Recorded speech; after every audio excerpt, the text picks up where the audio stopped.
एक दिवस भास्कर जाधवांना चोप नक्की देणार, नारायण राणे यांनी असं म्हटलंय। नारायण राणे यांनी भास्कर जाधवांना धमकी दिलेली आहे।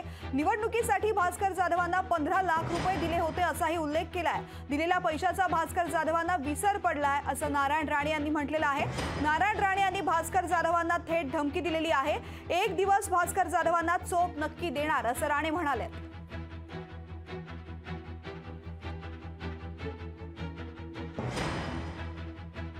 कोणते भास्कर भाडुत्रे आणतात, बोला राणे विरुद्ध काय बोलतो, मी काय त्याला उत्तर देणार, पण एक दिवशी चोप तर देणार, सोडणार नाही त्याला।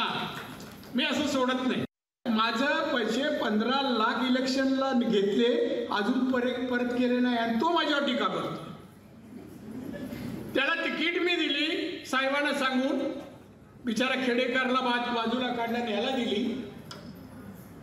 मला आला घरी, मावतो दादा प्रचाराला पैसे नाही, मला किती लागते? नाही म्हणे दादा थोडे 10 लाख तर द्या। एकदा 10 लाख आणि एकदा 5 लाख, 15 लाख घेऊन गेला, काही द्यायची दाडत नाही आणि तो टीका करतो। लोकशाही मराठी ऐका, पहा, जागरूक रहा।